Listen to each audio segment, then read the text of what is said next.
Everybody should turn on their video so we can all say hi. Seria legal se todos abrissem a câmera e dessem um tchauzinho. Yes. Yes. Yes. Yay. Hello. Hello. Hello. Cool. Hey, man. Cool. Hi, Mark. Just a comment. Probably your background is Só um because comentário. Eu acho que o seu background é em homenagem ao Brasil, é isso? Exatamente, exatamente isso. Na verdade, veio junto com o aplicativo. Ele era gratuito e vocês também podem usar se vocês quiserem. Caso vocês queiram ter o mesmo fundo que eu, fiquem à vontade. Aqui no Rio de Janeiro a gente não precisa disso. É só abrir a janela e dá na mesma. Você está me deixando mal. Eu estou aqui menos 6 graus com neve. Legal, pessoal. Sejam bem-vindos. Meu nome é Léo Feijó. Eu sou coordenadora executiva aqui do Música e Negócios, ou em inglês, Music and Business. Eu quero agradecer o Mark Brown pela presença e também o Colin, o Jamie, por todo o suporte. Também quero agradecer a Rafaela Lapierre, que é a vice-consul e Trade Commissioner para a Economia Criativa e Indústrias de Criação no Consulado Geral do Canadá. Muito obrigado por construir essa ponte e permitir que isso ocorresse entre nós, o Mark e o Bita. Eu vou agradecer a Renata Manzano também, que vai ser a nossa intérprete hoje. Fernanda Brandão também, do Consulado. Eu acho que a gente pode começar. E agora eu quero convidar a Rafaele Lapierre para introduzir a todos o Mark e obrigado a todos pela presença de vocês hoje. Muito obrigada, Léo. É realmente um prazer grande, muito grande de estar com vocês hoje. I'll switch to English to introduce Mark. Vou agora trocar para o inglês. É um prazer enorme estar com vocês hoje, essa tarde, e eu espero que a próxima vez que eu encontro com ele vai ser no Rio de Janeiro, e ele parece estar bem pronto para isso. O Mark Brown é o cofundador e CEO da Bita. Ele se formou em música em Halifax, formou um grupo icônico lá. Depois disso, ele se mudou para o Reino Unido e trabalhou na Creation Records, legendária. Ele começou, então, o próprio negócio de divulgador de rádio e ele tem trabalhado com várias lendas, assim também como vários artistas, como Mark Party, entre outros. Ele é especialista na indústria mundial da música, trabalhando por vários anos como gerente em gravadoras. Uma experiência extensiva em negócios na área musical. Eu não vou, agora sem mais delongas, vou passar a palavra para ele.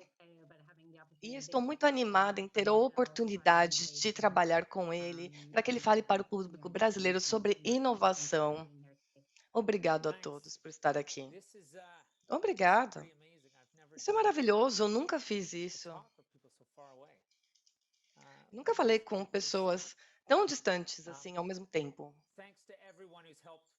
Obrigado a todos que ajudaram a fazer isso acontecer. Isso é bem impressionante. Deixa eu colocar aqui. Agora eu vou falar em inglês, tá?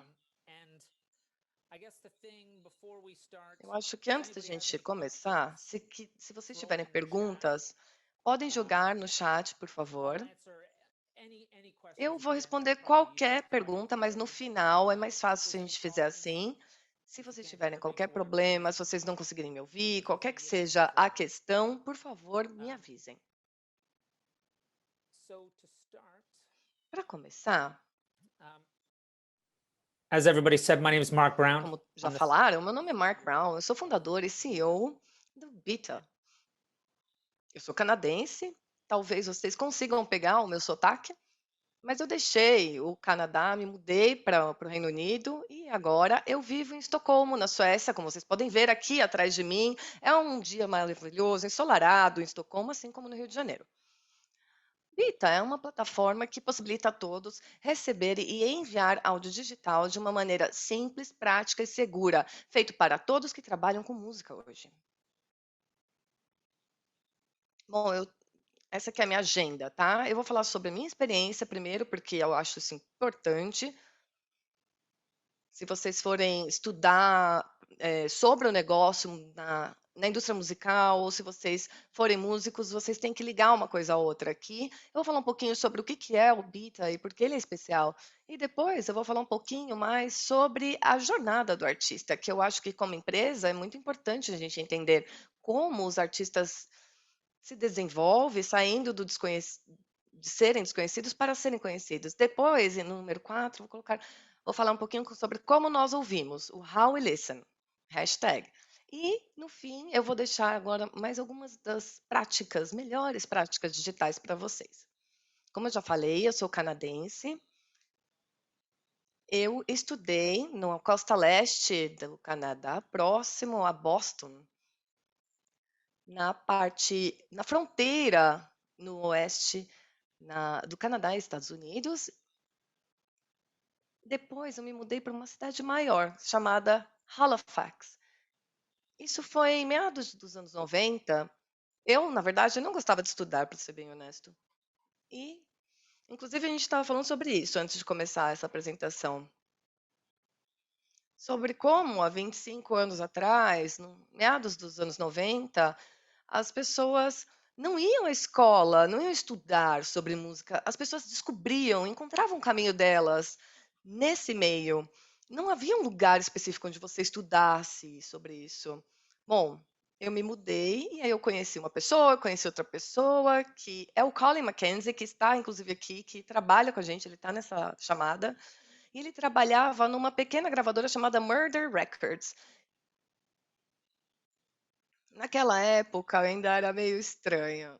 E, enfim, eu conheci essa banda e eles lançavam os próprios artistas da gravação, da gravadora, melhor, e também outros. Era muito difícil começar uma gravadora. O logo aqui, como vocês podem ver, são corvos, pássaros voando, porque um grupo de corvos é chamado de murder of crows, né? Murder de corvos. Bom, então eu comecei a trabalhar nessa gravadora, eu fiz tudo o que o meu primeiro emprego poderia me possibilitar.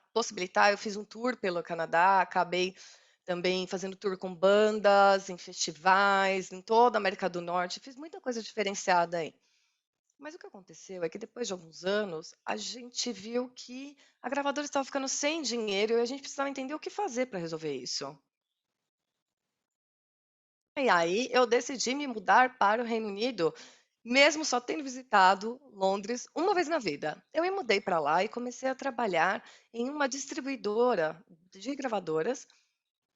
Antes de tudo ser digital, a gente tinha armazéns lotados de LPs e CDs, enfim, onde você simplesmente fazia distribuição desse material físico. E, enfim, depois de um tempo eu falei, olha, eu quero voltar para trabalhar numa gravadora, eu não quero mais trabalhar nesse emprego. Bom, 9 meses depois eu consegui um trabalho em criação. Eu não sei se vocês todos já ouviram falar do Creation. Na verdade, é uma das gravadoras mais importantes na história do Reino Unido, dentro de música indie.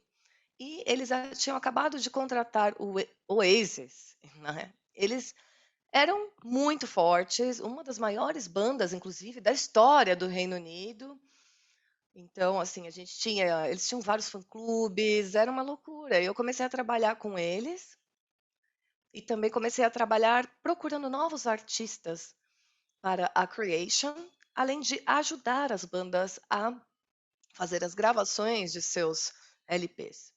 Bom, até que o Alan McGee acabou decidindo vender a empresa, o resto da empresa da Sony, e eu acabei voltando para o armazém onde eu trabalhava. Por fim, o Alan me ligou e falou: Olha só, você quer trabalhar na minha nova gravadora, que chama Poptones, que era uma espécie de gravadora boutique que ele tinha acabado de começar. Uma das grandes bandas na época era o Hives, uma banda garage sueca. E eu comecei então a trabalhar com a promoção de rádio, que consistia em ter uma pessoa. Eu era uma pessoa que tentava obter a atenção da mídia e também, nesse caso, colocar essas bandas na rádio. E no Reino Unido a gente chama isso de rádio plugger ou um divulgador de rádio. Por várias razões eu comecei a fazer isso sozinho. E eu acabei começando a minha empresa que se chama For, que está aqui, é o logo embaixo em roxo.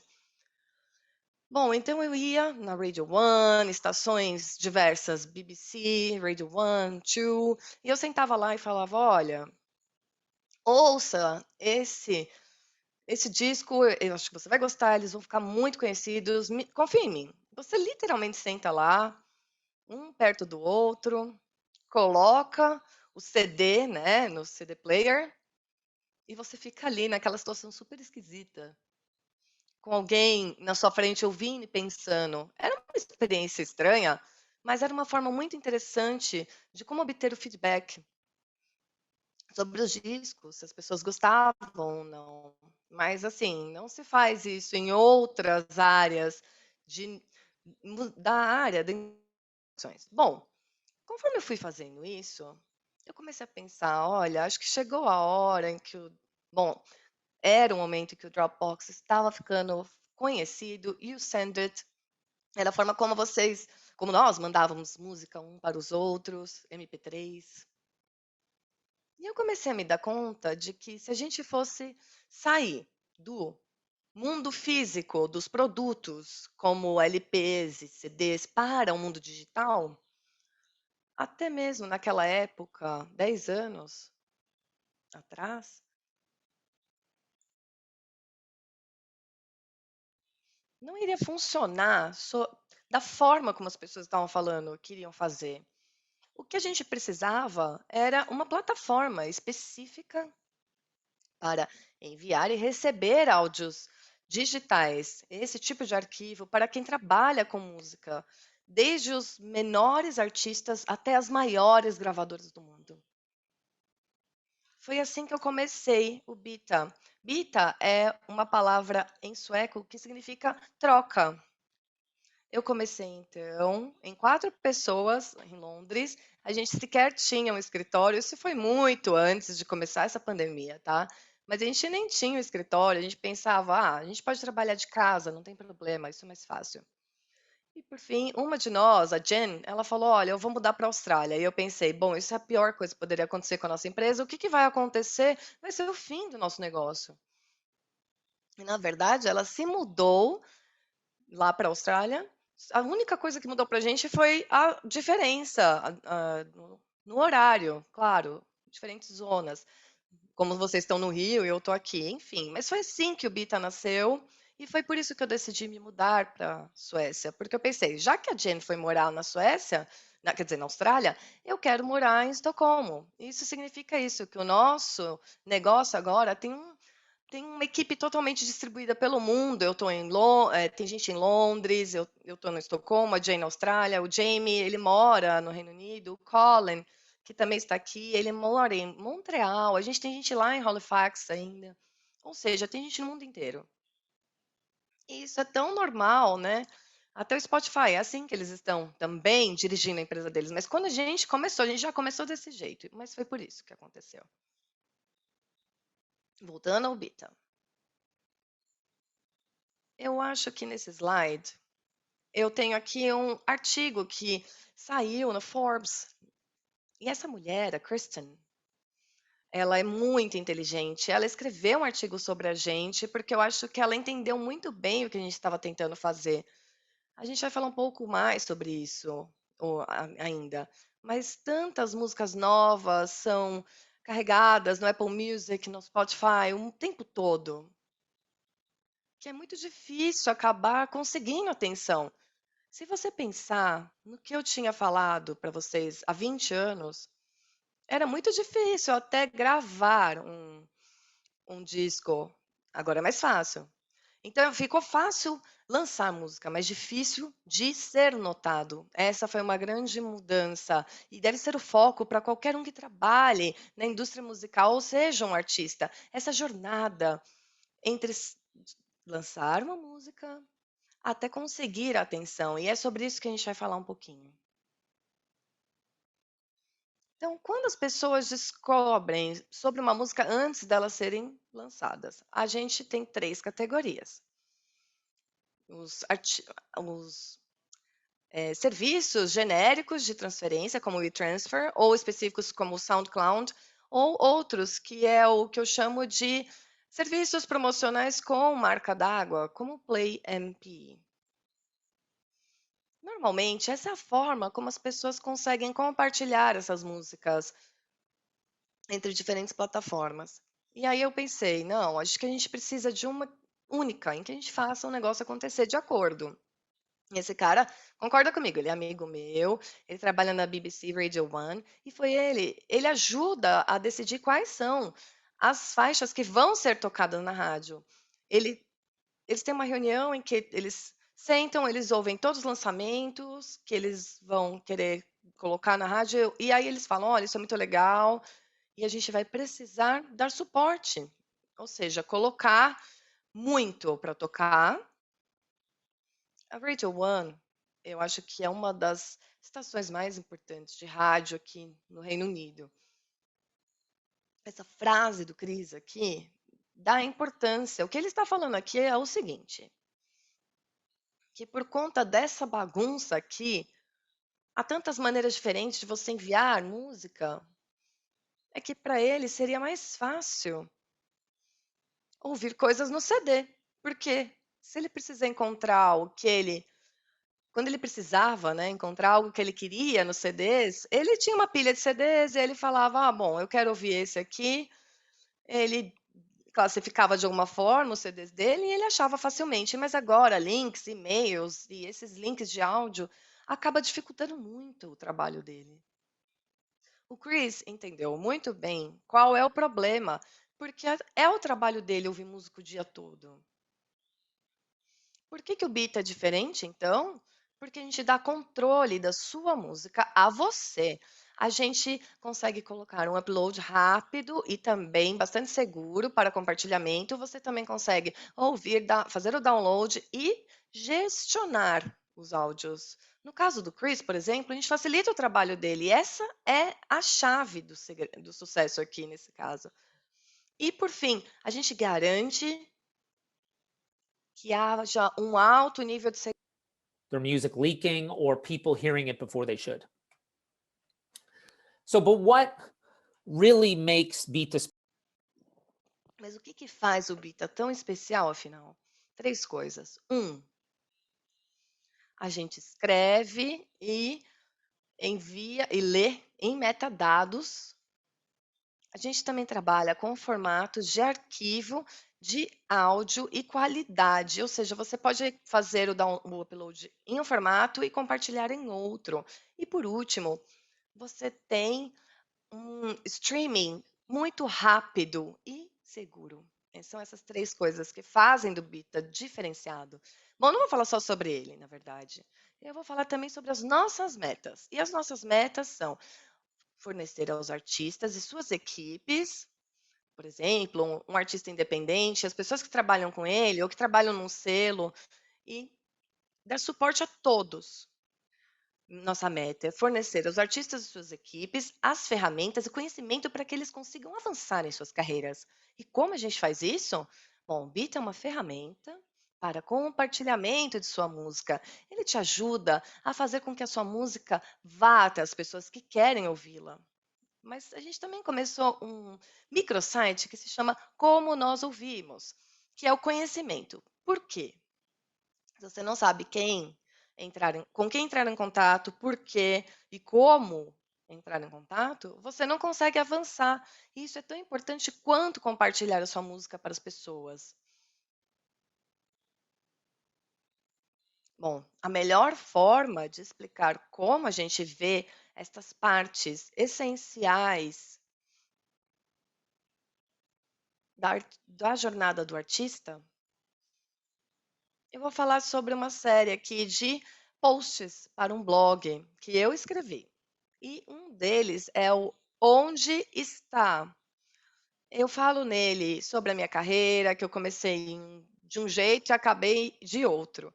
Mas eu acho que é muito importante para qualquer artista, ou até qualquer um que queira trabalhar na indústria musical, entender onde você está e aonde você quer chegar, porque eu acho que isso é um grande desafio que alguns artistas querem fazer uma coisa e outros querem fazer outra coisa. E assim como na vida, cada pessoa tem uma visão diferente do que é sucesso. Eu acho que é muito importante para todos entenderem o que eu quero fazer, qual é a minha meta e como eu vou alcançá-la, porque assim você consegue definir isso para você ou até para o artista com quem você trabalha, se for o caso. O que é sucesso para mim e aonde é que eu quero chegar? Aqui eu tenho alguns pontos que eu acho que são os mais importantes quando a gente pensa na jornada do artista, seja a sua própria jornada como artista ou com o artista com quem você trabalha, tá? Primeira coisa, não há um botão grande vermelho que você aperte, ou seja, não tem um botão que diga assim: "Ah, você chegou no sucesso". Você pode fazer não é uma coisa que você faz que te leva ao sucesso, mas é uma série de coisas que vão sendo processadas ao longo do tempo. Você precisa entender quais são esses processos, o que você precisa fazer para chegar a ele e, mais importante, o que você precisa fazer, o que você pode fazer, quais são as coisas que você pode se ensinar a fazer para conseguir alavancar a sua carreira. E assim, conforme você vai avançando, você pensa: "Puxa, eu não sei como fazer isso, ou não sei como fazer aquilo", e é por isso que a gente acaba fazendo cursos, indo estudar, conversa com seus colegas, sua rede de contatos, ou pessoas que tenham mais experiência do que você. Às vezes você quer entender quem você vai precisar na sua equipe, quem são as pessoas que estão junto comigo que vão me ajudar a chegar ao sucesso. E também é muito importante você não correr com muitas das coisas relacionadas a esse processo. O processo de construir uma carreira, trabalhar na música ou ser um artista é um processo longo, ele não acontece de um dia para o outro. E uma coisa que eu sempre aponto para todos: não gaste dinheiro logo de cara. Dá para fazer muita coisa hoje em dia que não custa nada.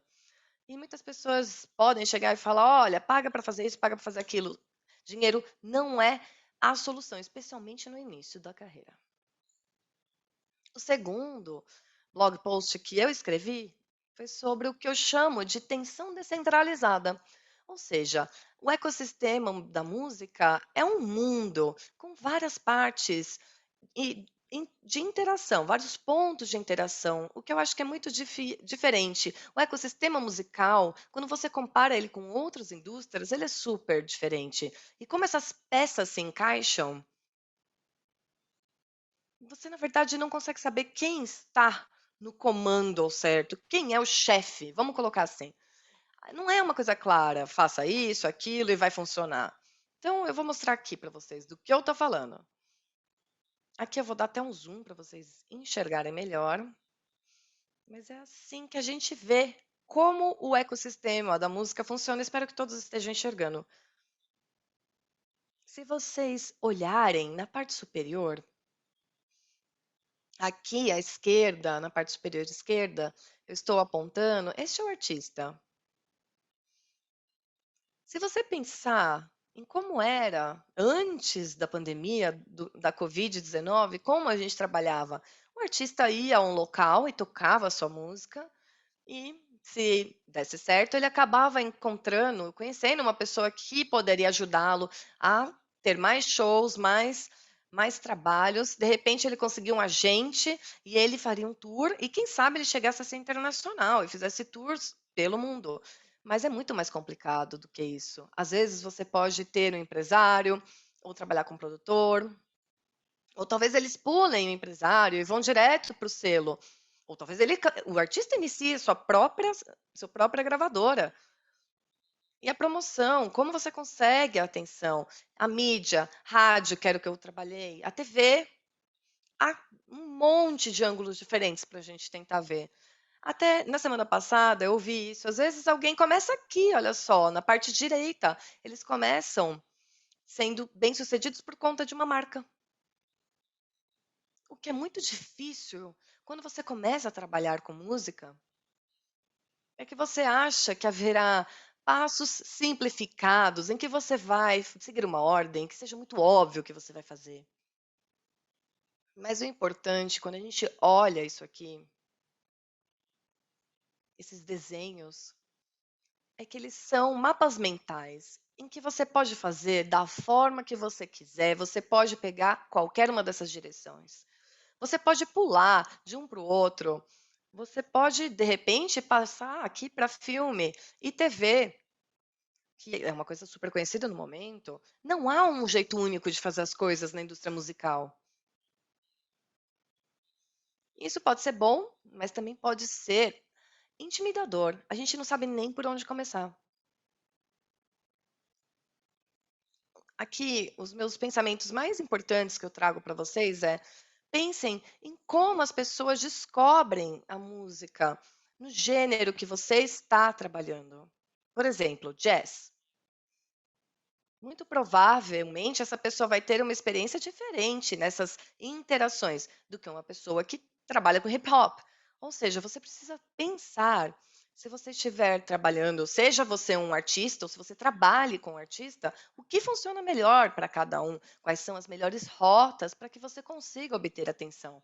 E aqui, mais uma vez, eu digo a vocês, muitos caminhos, muitas opções, muitas possibilidades. Olha só esse mapa novamente. A gente fica até estressado, sobrecarregado, não sei nem por onde começar. Mas você precisa escolher o que funciona melhor para você.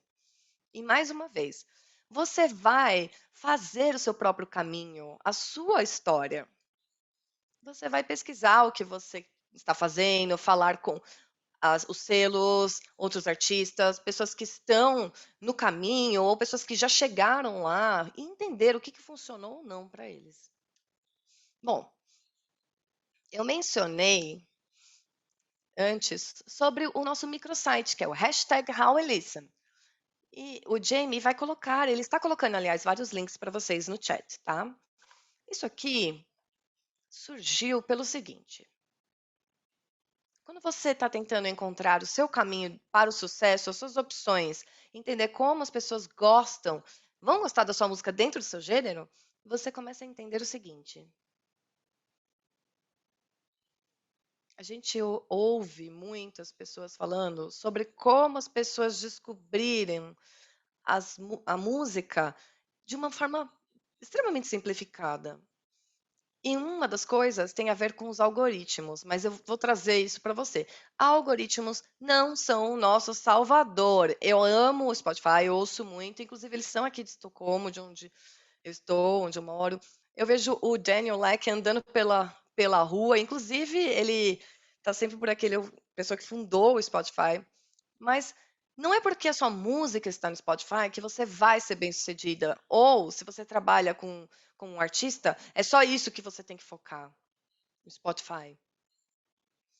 E aqui, esse é um produto popular ainda hoje, tá? Que a ideia é que se você conseguir emplacar em uma playlist, tá tudo salvo. Ou seja, você entrar no Rap Caviar, por exemplo, que é uma das mais longas playlists disponíveis hoje, você vai ver que isso não vai te ajudar em nada. Bom, a gente quer entrevistar pessoas que trabalhem com música para entender como elas sentem a música, ouvem, como elas experimentam a música, porque assim a gente começa a entender, nós que trabalhamos com música, como os ouvintes descobrem. Isso traz para a gente muitos insights, para a gente entender como a gente sai de ser um artista desconhecido para se tornar um artista que as pessoas acabem conhecendo melhor. Bom, eu vou passar aqui alguns dos trechos das entrevistas, alguns destaques para vocês. E eu espero que a tradutora consiga acompanhar. Talvez eu vou deixar ela ler. Eu vou ler. Então, assim, basicamente, você está vendo como se fosse uma planilha de palavras que toca música, sem imagem, sem marca, sem história. É impossível você chamar a atenção de um artista se você não se conectar imediatamente com ele nos 30 primeiros segundos. Fica chato. A Amber, ela trabalha com música na Austrália, ela é australiana, mas mora nos Estados Unidos, ela é super inteligente. E o que ela está falando é o seguinte: Spotify é só esse mundo 2D plano, em que você não se conecta com o artista, você não sente. A música, da mesma maneira como você conseguiria se a pessoa estivesse tocando ao vivo, por exemplo. Ela não está dizendo que o Spotify é ruim, não é isso. Mas é a experiência que você obtém daquele artista ao ouvir não é o melhor no Spotify. E eu acho que ela destaca algo aqui muito importante, que você precisa pensar que ele é muito plano. O Spotify é 2D demais. Agora, esse cara aqui, o Patrick, eu não entendo essa foto dele, tá? Já vou dizendo. Mas o Patrick trouxe essa ideia sobre o paradoxo dos streams secos. Bom, stream nesse sentido aqui, ele quer falar de fluir, do fluir da água, porque esse é o significado também dessa palavra em inglês. Mas ele faz uma brincadeira com o streaming. E o que ele quer dizer é o seguinte: você estar numa playlist, por mais que seja bom, não cria uma relação entre artista e fã que seja estável, sustentável. E o que eu quero dizer? Ele trabalha nessa revista aqui no Reino Unido, que se chama Musically. Jane, se você puder colocar no chat o link. Eles falam sobre várias coisas relacionadas à tecnologia, e aqui a gente tem um trocadilho terrível em inglês.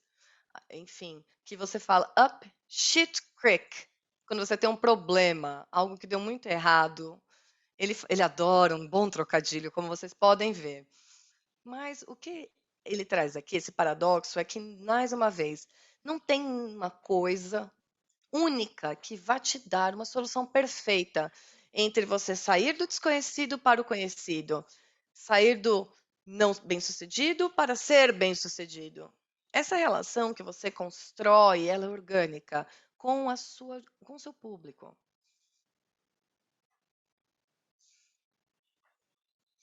Então, o que eu obtive dessas entrevistas? Fez uma a cada semana. Na verdade, a gente faz ainda. Se vocês seguirem a gente no Twitter, no LinkedIn, vocês vão ver. A gente está sempre postando. Bom, quando eu leio essas entrevistas, tanto o Patrick e a Amber, eles são exemplos clássicos, perfeitos, dessa ideia de construir uma interação entre você e o seu público, o artista com quem você trabalha e o público. Não é uma coisa única a ser feita. Portanto, você precisa trabalhar de diversos ângulos, como eu já disse. Essa é a boa notícia e a má notícia. Tem muito trabalho, não tem atalho, não tem uma coisa que vai fazer com que você seja bem-sucedido. E eu vou ficar repetindo isso até vocês cansarem de ouvir, que não tem uma coisa única que você faça, você tem que fazer uma série de coisas para conseguir melhorar essa interação entre artistas e seus fãs. Bom, agora que a gente sabe sobre isso, música no Spotify e Apple Music não vai resolver os seus problemas. Ou seja, a gente precisa ir para os detalhes. Eu vou falar um pouquinho mais agora sobre insights digitais, em que o meio é a mensagem, ou seja, como você consegue levar essa música para as pessoas é muito importante. Jamie, você quer falar, compartilhar os detalhes, por favor, no chat? Vocês já ouviram falar da Sherry, certo? Ela é uma compositora, ela está na área musical, em tecnologia de música, ela é muito talentosa, eu a conheci aqui em Estocolmo, e ela escreve músicas para uma banda que se chama Water Music. E ela escreveu sobre ferramentas que empoderam todas as pessoas. Quais ferramentas que empoderam todas as pessoas sem educação formal na área da música ou conexões na indústria para criar, editar, distribuir e fazer um mercado de uma música do zero. Então, ela trouxe um movimento que ela chama de sem código, no code. Ou seja, qualquer pessoa que sequer tenha qualquer experiência em programação vai conseguir fazer. Quais são as ferramentas à disposição dos novos artistas que não necessariamente sabem direito o que estão fazendo para criar e vender sua música? E ao ver essa lista, eu vejo muita coisa boa. Muitas empresas de tecnologia. Lender, por exemplo, que está na terceira linha, é uma startup nova.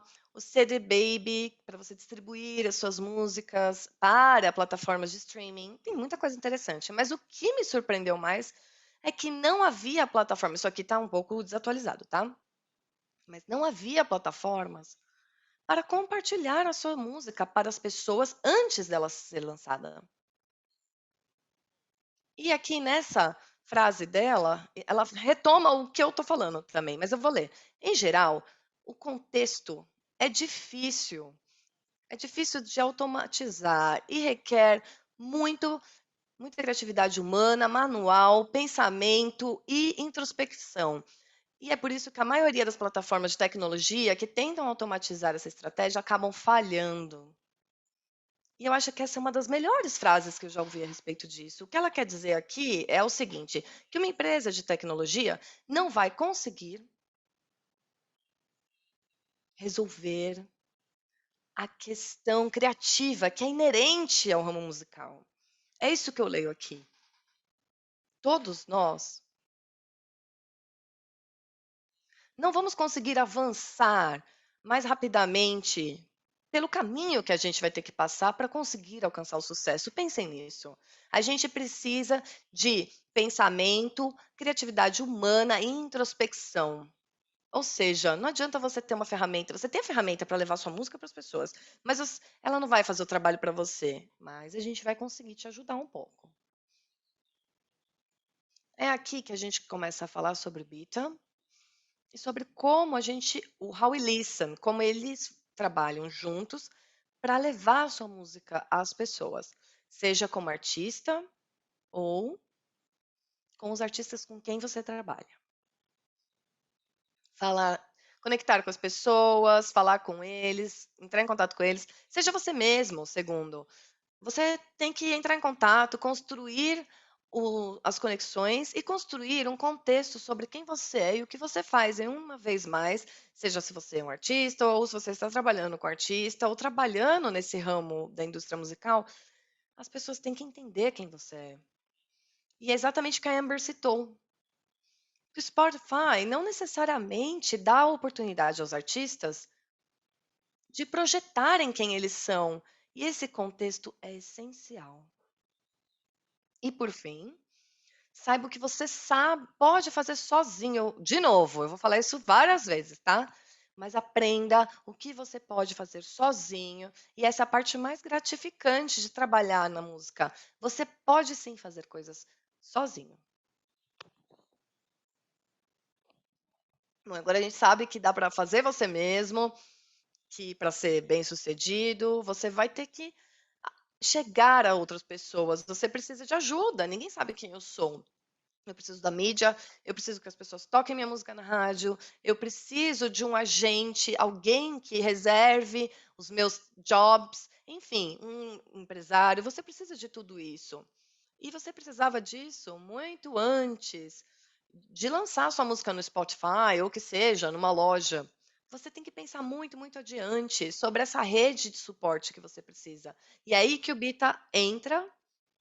E eu vou falar aqui um pouquinho que o destinatário está sempre certo. E eu vou falar sobre dois aspectos diferentes aqui. Esse cara aqui é um amigo meu, é o Windham.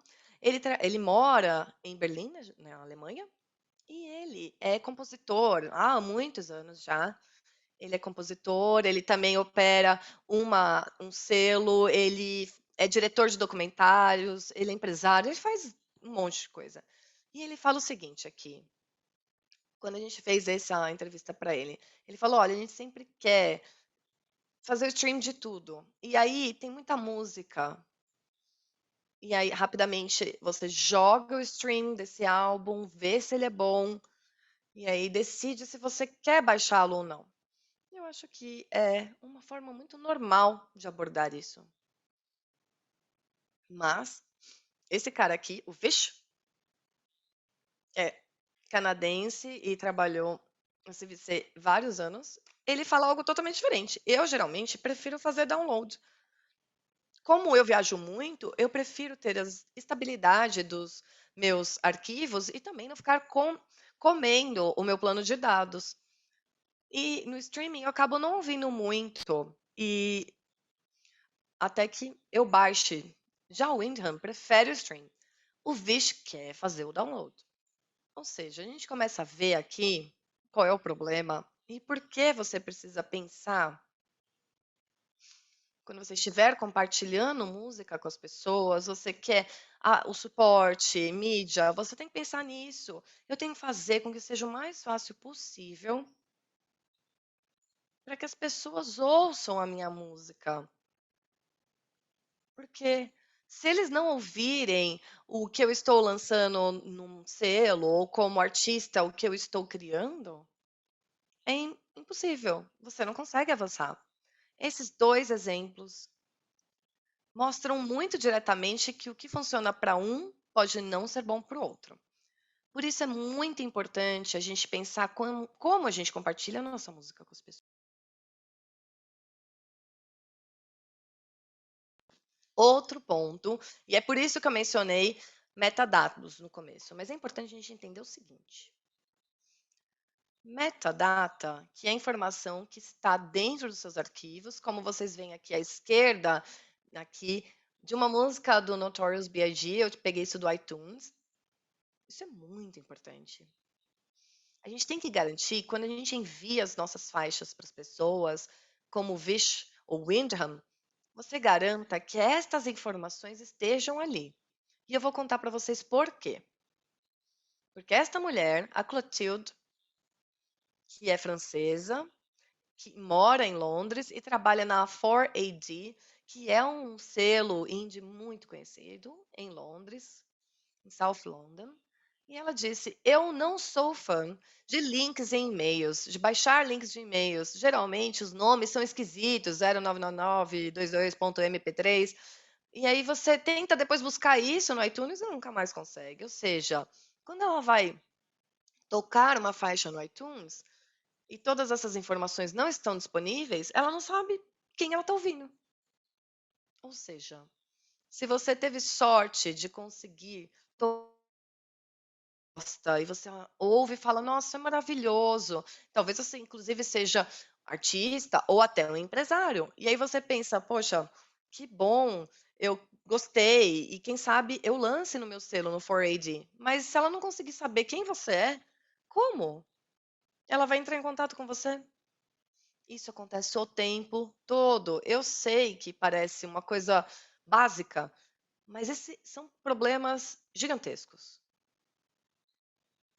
E o último ponto que eu quero discutir, quando a gente fala sobre essa parte prática de compartilhamento de músicas, é sobre o stream ripping. E eu acho que vocês sabem do que se trata, né? Mas eu vou explicar rapidamente. O stream ripping é algo relacionado a um grande problema de pirataria hoje, ou seja, as pessoas podem ir a qualquer site e obter as faixas sem. Ai, meu Deus, qual é a melhor forma de explicar?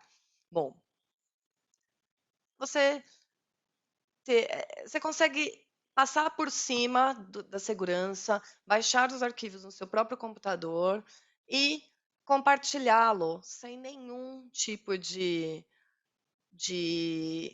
conexão. Porque qual a preocupação aqui com essa pirataria? Você perde dinheiro. E agora a questão, eu acho que não é bem mais isso. E a gente não acredita nisso, e o que você deveria estar preocupado aqui, se você trabalha no selo musical, se você é empresário, um artista, é que o grande risco da internet é o fato de você não conseguir controlar a narrativa. Depois que você joga isso para o mundo, você não tem mais a possibilidade de obter isso de volta.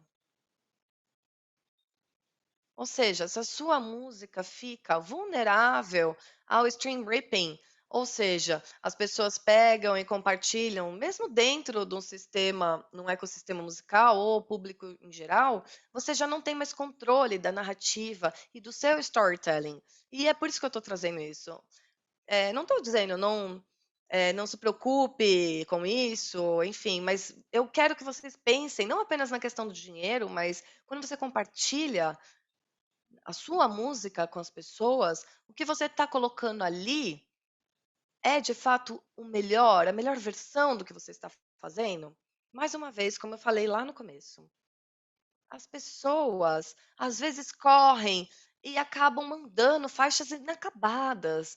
Elas correm para terminar, mas a gente tem que garantir que a música que nós estejamos enviando para as pessoas estejam de fato prontas para serem ouvidas. Tenham isso em mente. Alguém pode acabar pegando a sua faixa, baixando e julgando o seu veio artístico, baseado apenas no que você enviou, ou no que eles receberam. Eu acho que isso é um dos pontos chaves que eu queria trazer aqui para vocês em relação a isso. Agora eu vou resumir esses pontos para vocês.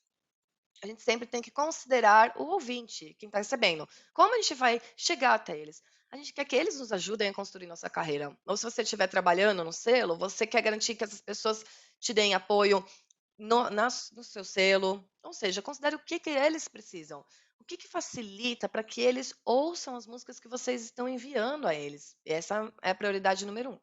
2, metadados. Isso é muito importante. Coloquem as etiquetas nessas faixas. Tag. Se vocês não sabem como fazer isso, podem mandar um e-mail, depois eu explico. Isso é muito importante. E o 3 aqui, o terceiro ponto, é o stream ripping. Pensa na narrativa, você tem que pensar no seu storytelling e nas faixas que você está jogando para o mundo. E se elas estão ajudando você a contar essa história. Essa é a coisa mais importante aqui. Bom, minhas últimas palavras aqui. São duas coisas muito simples. Vocês trabalhando com selos, ou trabalhando com artistas, sendo empresários, ou sendo artistas em si, tudo que vocês fazem no ecossistema musical é de tentar sair de uma situação em que as pessoas não necessariamente sabem quem você é, quem é esse artista, para caminhar para um lugar em que aquele seja um artista mais conhecido.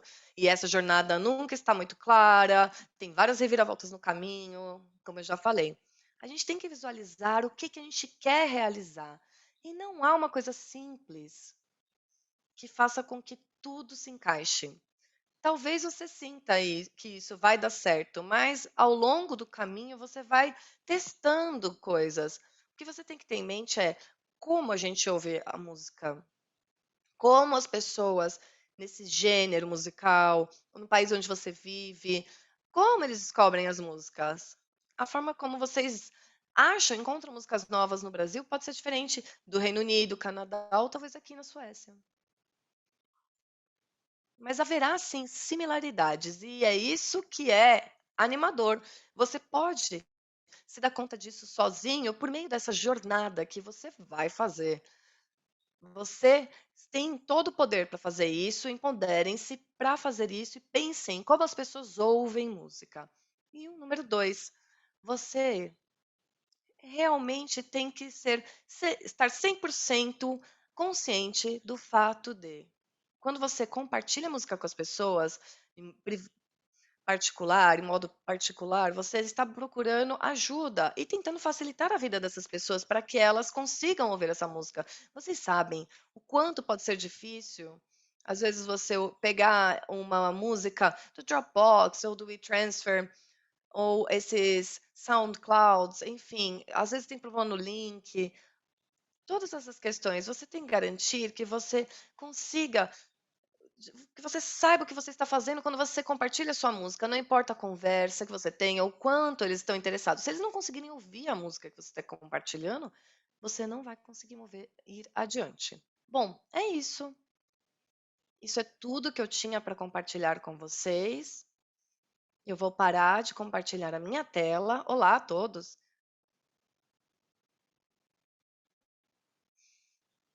Eu acho que agora, provavelmente, vocês têm perguntas, mas o meu português não é tão bom. Portanto, alguém tem alguma pergunta?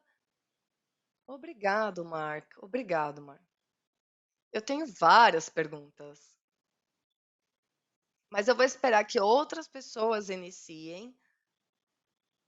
Você pode trocar de canal caso você queira, caso alguém faça a pergunta em português. Alguém quer começar? Façam suas perguntas em português, que a tradutora fará a tradução para ele. Well, people are shocked. Sure. Português or English? In English.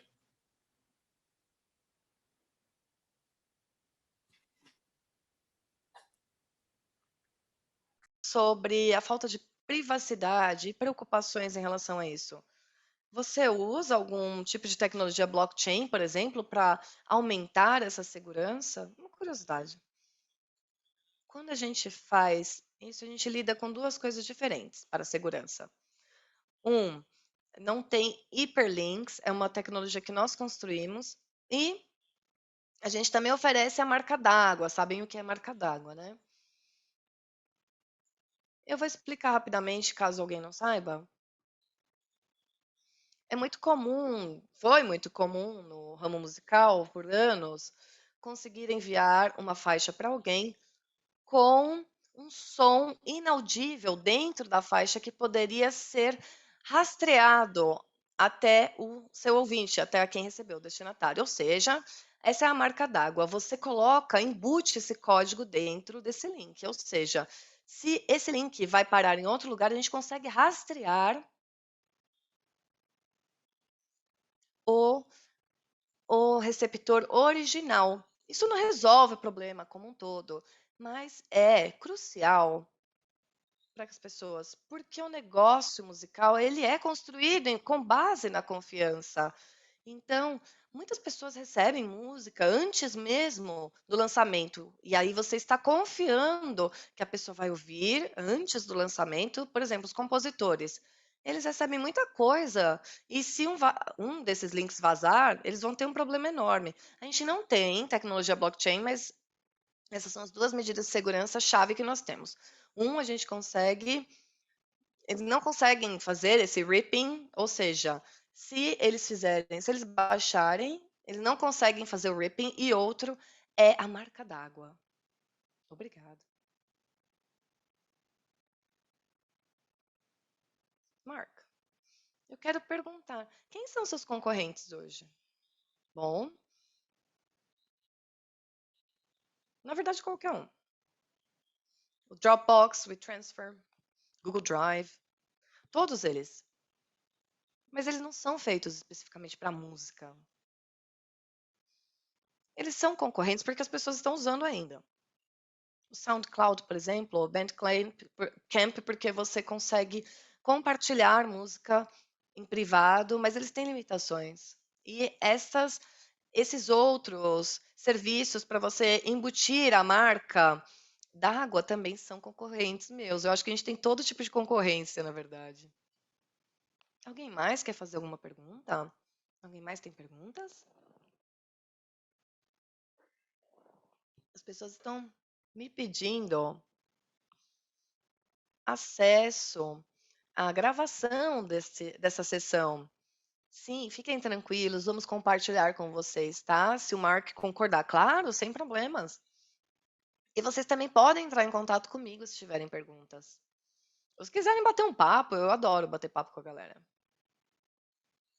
Eu tenho uma pergunta. Mark, vocês trabalham com ciência de dados? Quais são o tipo de ciência de dados com os quais vocês trabalham?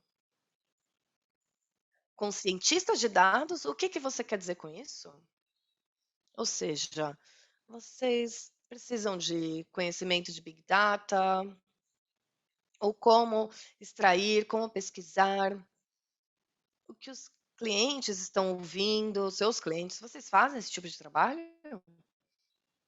Não. Aliás, essa pergunta é bem interessante, porque a gente não foca,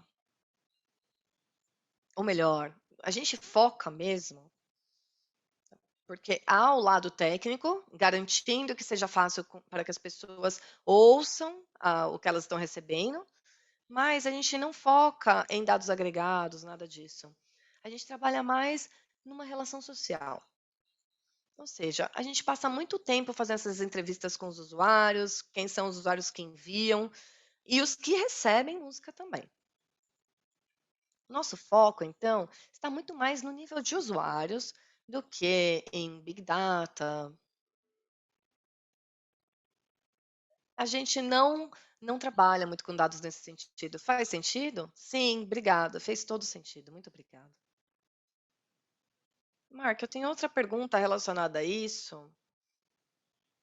Sobre esse cronograma, desde o lançamento, e quantos usuários você tem hoje, e o que vocês estão fazendo para criar conhecimento sobre a sua solução no mundo? Bom, a gente começou com This is a Sign, um projeto, acho que faz uns 3, 4 anos, na verdade. A gente fez esse projeto durante esse período e há cerca de um ano a gente recebeu investimento. Jamie, você quer colocar o link desse artigo aí no chat para eles acessarem? A gente largou nossos empregos há um ano. E aí, de 5 pessoas, a gente virou 15 pessoas no nosso grupo. Ou seja, a gente tem de 5.000 a 10.000 usuários. Eu não tenho os números apurados aqui. Mas sobre esse conhecimento, essa sua pergunta é bem interessante, viu? Porque isso é muito difícil. De um lado, você tem as gravadoras, que a gente sabe muito bem quem são, e é fácil encontrá-los, é fácil vender para elas. Mas o que é muito interessante é que é muito difícil atingir novos artistas. Esse é um desafio enorme. E por quê? A gente se dá conta por conta dessa questão de educação que a gente faz. Essa é uma forma muito eficaz de conversar com as pessoas sobre o que a gente está fazendo, dando nosso conhecimento a eles gratuitamente. Porque, por exemplo, já tive algumas conversas em Toronto, Londres e nas últimas semanas em vários outros lugares. E muito desse conhecimento não é uma coisa que você obtém na escola, em que você vê os departamentos separados. A gente faz uma discussão mais sobre compartilhamento de músicas. Então, a gente foca num ponto de vista de promoção para ajudar os artistas. É assim. A gente tem obtido muito sucesso ao longo dos anos com essa abordagem. Mas, assim, são duas partes, sabe? Você está tentando falar com gravadoras, mas você também está tentando conversar com artistas, ou seja, é muito desafiador. Qual é o modelo de negócio? Você ganha dinheiro como? É, assim, ele é gratuito, qualquer pessoa pode acessar gratuitamente. Se você precisar de coisa mais complexa, você vai ter que pagar uma taxa maior. Por exemplo, qual é a taxa, mais ou menos? A versão gratuita, seria uma versão melhor do WeTransfer. Você compartilha os seus links e em 7 dias expira o link. Agora, se você quiser armazenar, você vai ter que pagar para isso.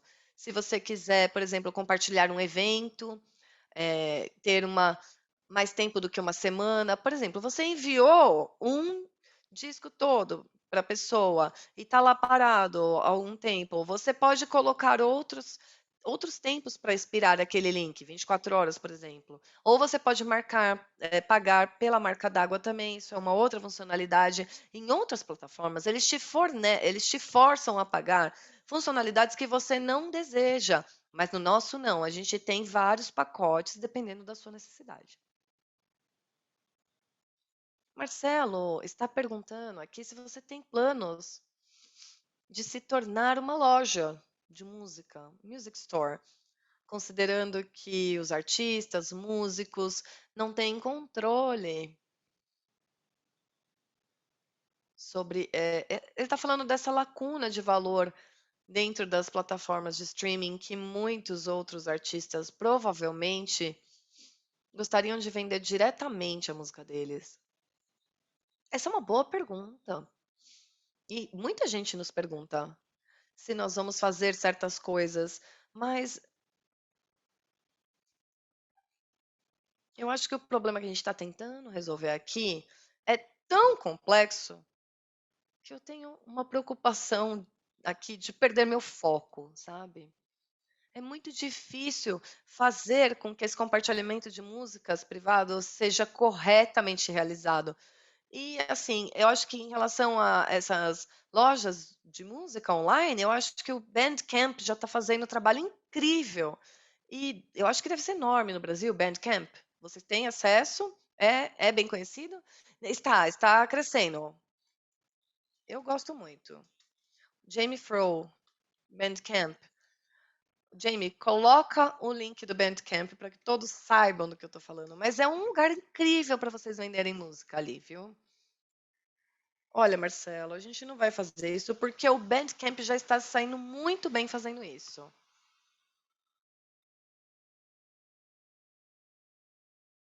Mais alguém tem perguntas?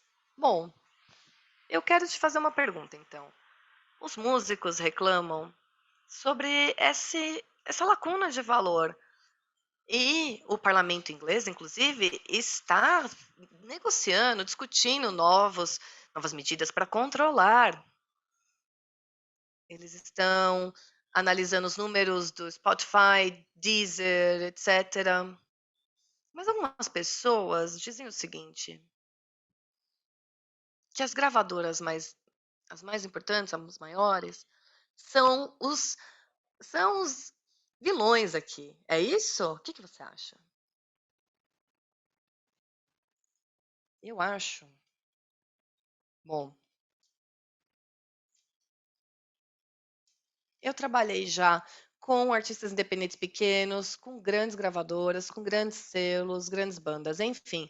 A ideia é que uma gravadora tão grande seja, assim, universalmente vilã, como regra, eu não concordo, porque dependendo do tipo de artista, eles vão entregar um nível de penetração no mercado que ninguém vai conseguir.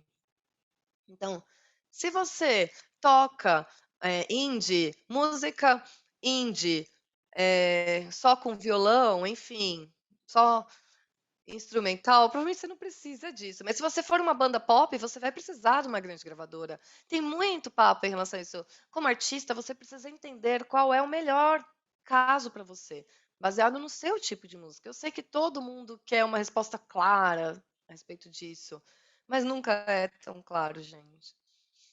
As gravadoras podem oferecer muitas coisas. Eu sou uma grande fã. Eu sou um grande fã dos selos, na verdade, porque os corretos trabalham da forma correta com os seus artistas.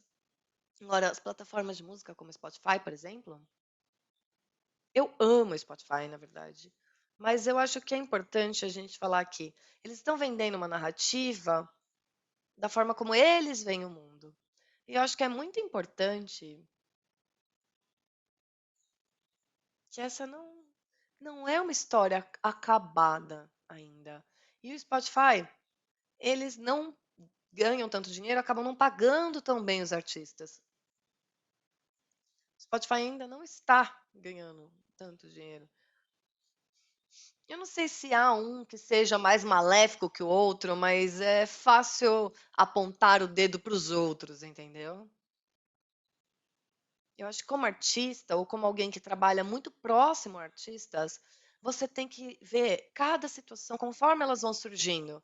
Mas eu não confiaria numa gravadora pelo meu sucesso, nem no Spotify para isso. Porque é o artista que é responsável pelo sucesso em si. Você tem que olhar de diversos prismas. E a gente tem que entender como cada prisma está atuando e trabalhar de maneiras diferenciadas em cada um.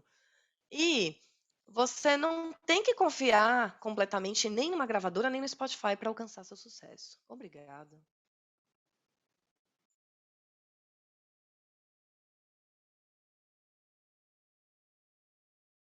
Eu tenho mais perguntas. Sério? Posso falar uma coisa? Felipe, Felipe Calaviare, você não saiu da minha tela. Você está no canto da minha tela o tempo todo.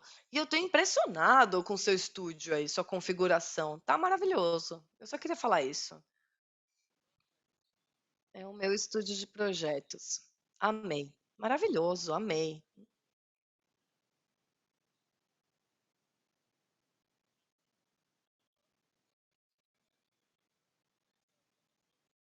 Pita é uma plataforma para arquivos, envio de arquivos. Não é para streaming, certo? É onde você compartilha os seus arquivos. É isso. Sim, arquivos e streaming, dá para fazer os dois. Mas pessoais, né? Privados. Não é comercial. Isso, direto, direto. Isso mesmo. Desculpa, olha. Qual é a diferença entre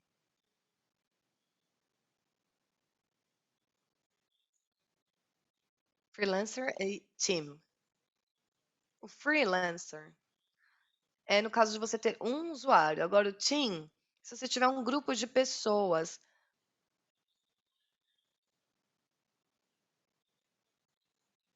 teams, para uma equipe. Se você tem grupos de pessoas ouvindo os mesmos arquivos, ele está falando das diferentes contas disponíveis para o Bita.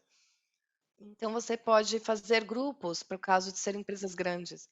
Quantas pessoas? Quantas você quiser. Legal.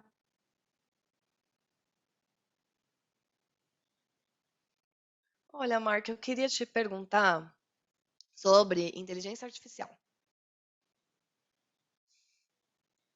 Porque um dos meus músicos assinou um contrato há 2 meses para entregar não sei quantas músicas, mas enfim. E o que você acha a respeito? Você acha que isso vai ser grande, vai ser importante ou não?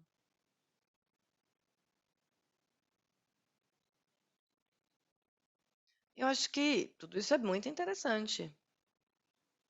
Algoritmos, inteligência artificial, tudo isso é muito importante. Eu acho que em muitos casos, eu sei que a gente só falou do blockchain. Eu acho que o blockchain tem muitos usos importantes, mas eu não vejo isso na música. Eu vejo isso no lado financeiro. Essas redes descentralizadas são importantes. E eu fico pensando se é o mesmo em relação à inteligência artificial também. Porque o que eu sinto aqui, a gente está tendo uma discussão sobre música digital e áudio digitais. Mas eu me surpreenderia muito se a inteligência artificial pudesse. E não sei, talvez daqui 100 anos eu esteja errado e vocês falem comigo, mas eu não sei se dá para criar um processo criativo daí. Porque eu acredito no processo criativo. Eu acredito quando você faz música com, sozinho ou com outras pessoas, fazendo o que a gente faz como empresa também, isso é um processo criativo, a gente tenta criar isso. Eu gosto da ideia da inteligência artificial, claro. E eu entendo que é importante, mas eu gosto do processo criativo humano. A nossa empresa tem tudo a ver com ajudar as pessoas a criar. Nós somos apenas um assistente para ajudar as pessoas a criar. É muito interessante, mas não vejo. Eu não sei se é uma tendência. É muito incerto ainda. Mas é importante que eles estejam tentando fazer isso. É meio assustador, na verdade, também. Sim, porque 20 anos atrás, a gente teve a tecnologia MP3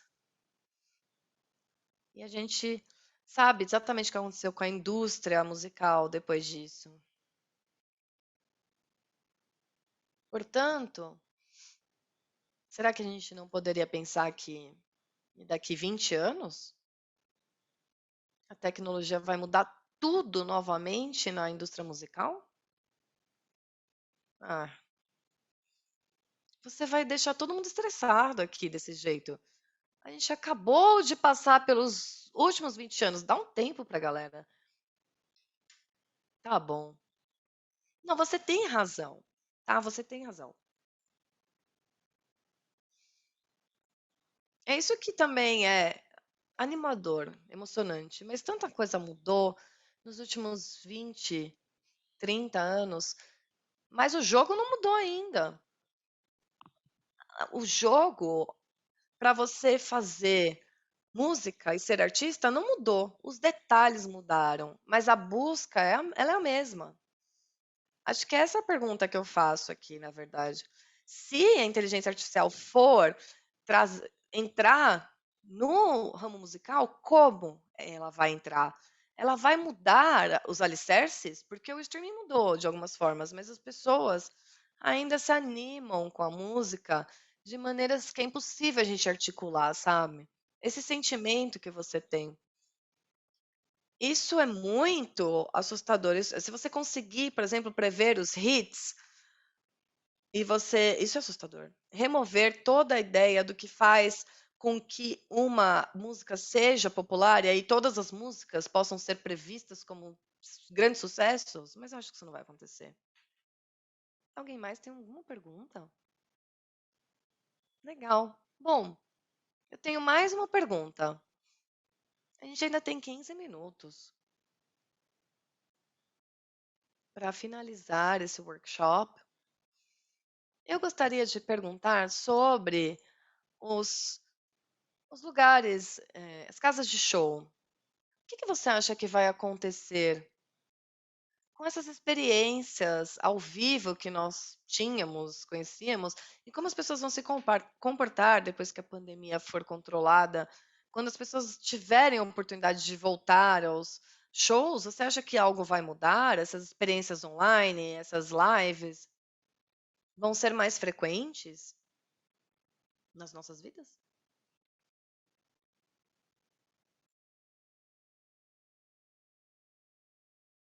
Eu não sei.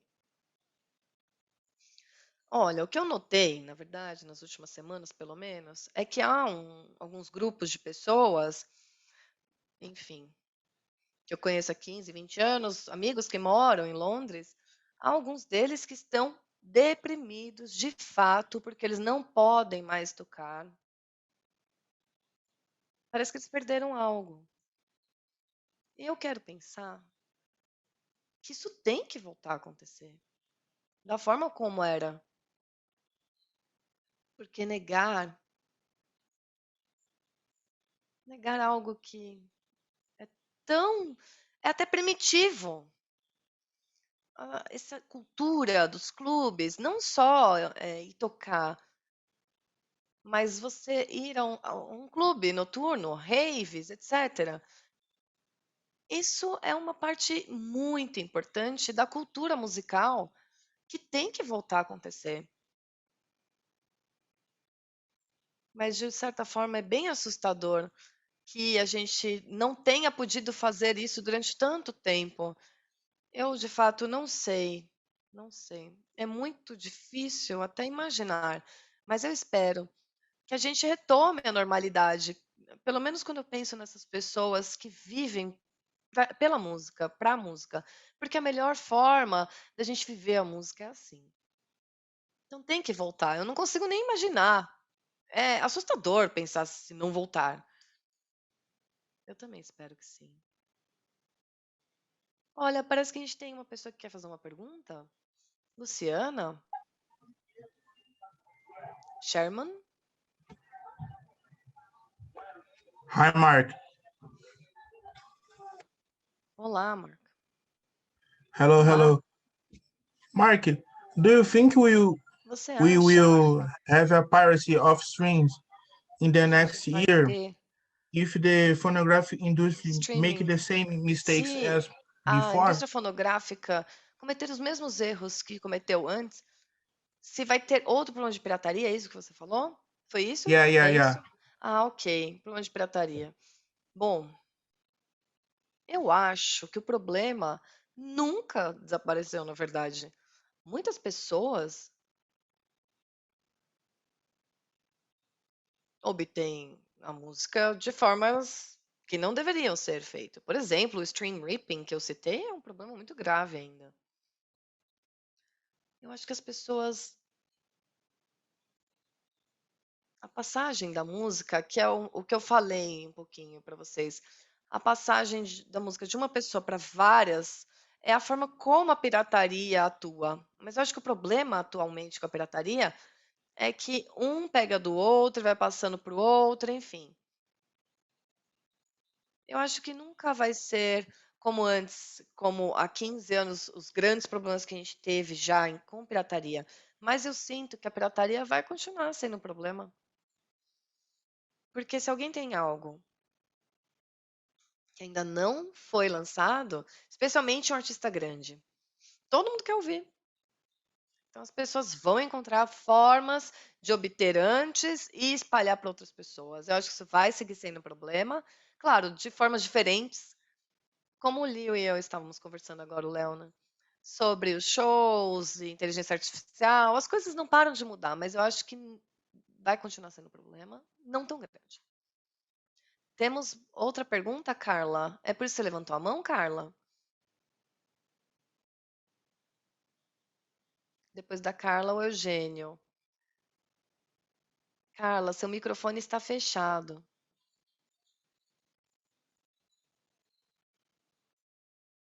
Cheguei. I arrived. I just arrived. Ok. Bom, hi, Mark. Eu vou fazer em português, que me sinto mais confiante, certo? Eu só queria saber se os brasileiros estão bem representados no BITA e se esse mercado é um mercado bom no Brasil, no caso, né? Houve uma... Conseguiu entender? O BITA tem uma presença no Brasil já? Sim. A gente acabou de começar, na verdade. Ok. Faz uns 4 meses, mais ou menos. Talvez um pouco mais. Rafaela, me ajuda. Acho que talvez seja um pouco mais. Mas graças a pessoas como a Rafaela, a gente acabou de começar no Brasil. Eu nunca nem fui aí, nunca visitei vocês. E eu espero que seja um mercado importante para a gente, com toda certeza. Então, vamos ver. Em breve, em breve. Ó, tô cruzando os dedos para dar certo. Sim, vai ser. Será. Obrigado, Carla. Excelente pergunta.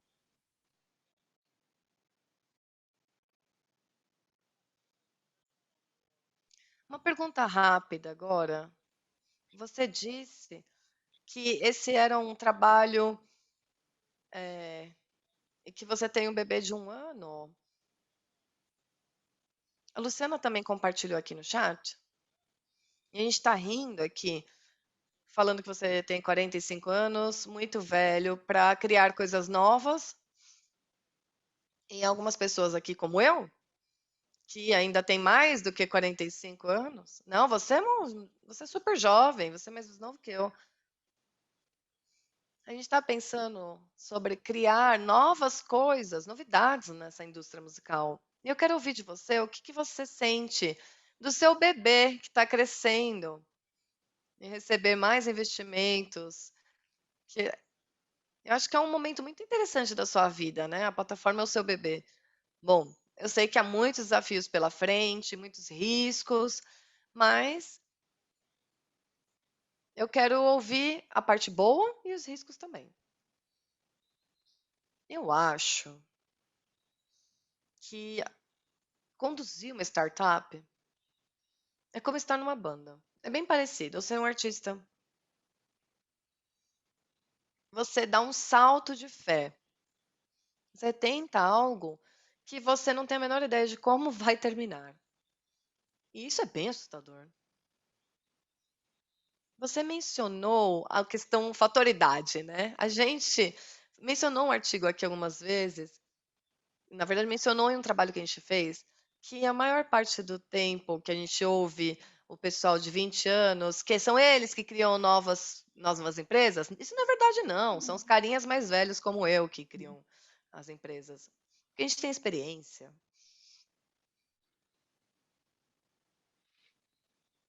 A ideia de começar a sua empresa ou uma banda ou ser artista, eu acho que a coisa mais gratificante que você pode fazer, porque você está criando algo do nada. E mesmo que não funcione, o processo de realizar isso traz coisas que você nunca imaginaria. Essa é a forma como eu vejo isso. E eu também, infelizmente, não vejo isso como escolha, sabe? Eu acho que você só vai fazendo as coisas. É difícil explicar, mas quando você quer fazer uma coisa, você tem que ir fazer. Se você quer ser artista, trabalhar com música, você tem que ir lá e fazer. Senão você vai ficar sempre arrependido de não ter feito. Faz sentido? Claro, absolutamente. Obrigado. E boa sorte. Obrigado. Eu acho que a Rafael tem uma pergunta. Tenho, Mark. Muito rapidamente. Fiquei muito interessada sobre como você usa o hashtag #HowWeListen como uma ferramenta e que você consegue fazer essa forma de se relacionar, se engajar com os artistas e oferecer ferramentas para que eles naveguem na indústria. Eu estava pensando aqui no mercado brasileiro, que é um pouco diferente, talvez, seja um pouco similar ao dos Estados Unidos, se você está também entrevistando representantes da indústria nessa área, para entender quais são as ferramentas que vão ser mais interessantes para as pessoas dessa região. A gente tem uma pessoa no Brasil que fez o How I Listen. Olha, se vocês tiverem ideias, pessoal, por favor, escrevam aí no chat. Porque a gente vai pegando essas pessoas que a gente conhece ou que a gente ouve falar. A gente só tinha uma pessoa até agora lá no How I Listen. E eu vou amar ouvir outras pessoas, tá? Se vocês acharem alguém que vocês pensem que é interessante a gente entrevistar, eu vou amar ouvir a opinião dessa pessoa. O que é fascinante aqui são vários elementos em comum sobre como as pessoas ouvem, mas também há várias peculiaridades. E eu adoro ouvir e identificar essas regionalidades. Mesmo quando a gente está falando com uma pessoa que conhecida no mundo todo, ou uma coisa, todo mundo é obcecado pelo WhatsApp, tudo tem que acontecer no WhatsApp no Brasil, não é? Então, e eu acabei de descobrir isso há 2 dias.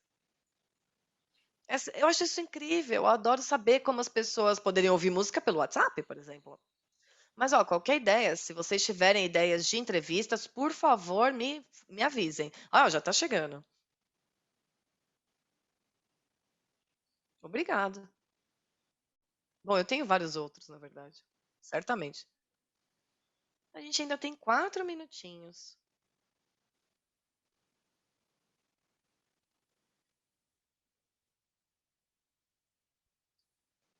4 minutos para dar tchau para sua linda palmeira e a sua beleza de praia. Obrigado, Oh, Sherman.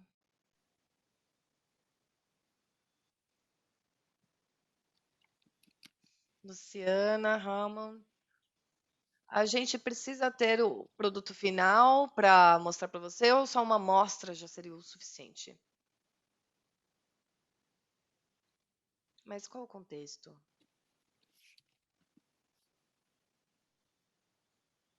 Luciana, você não quer fazer a pergunta você mesma?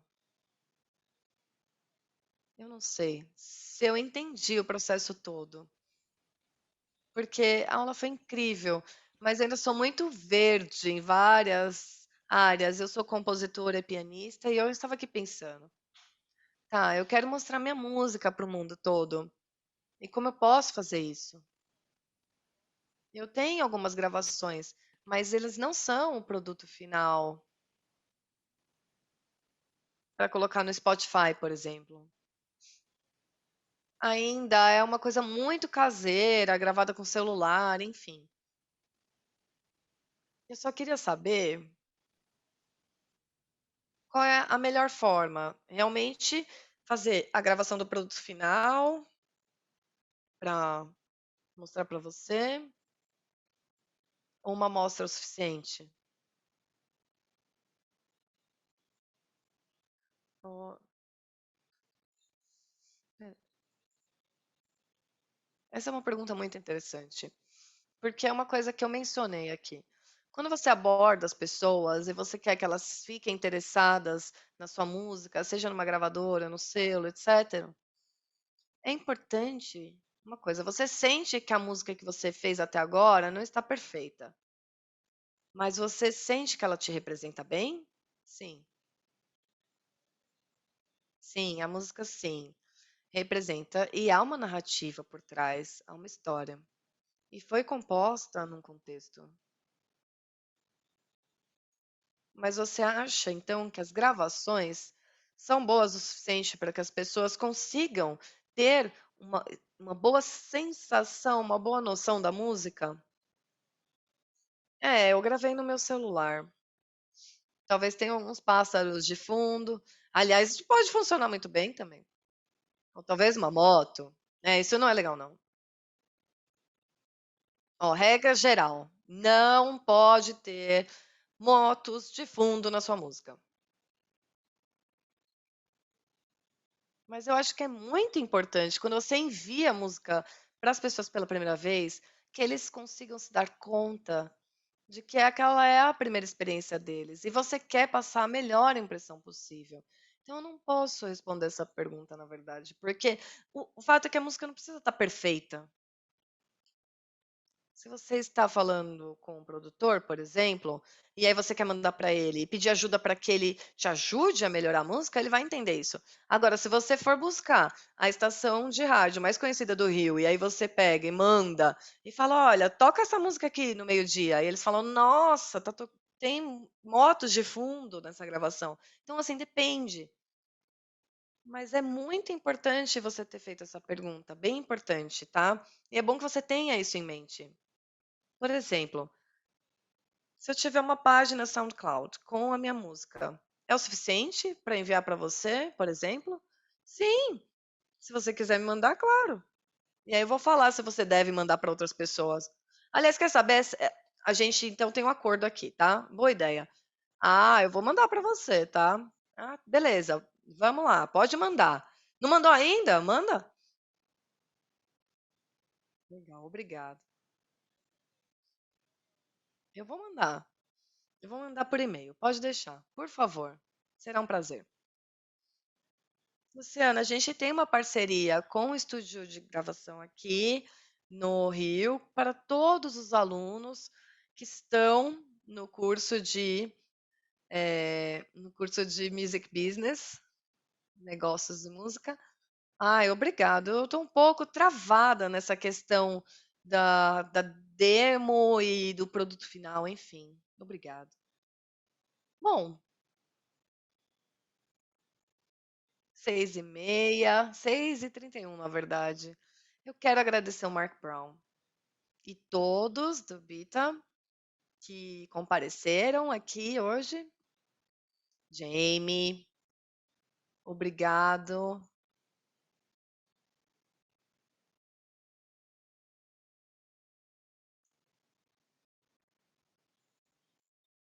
Ele é o cara, ele é um ouvinte, ele é um cara mais silencioso.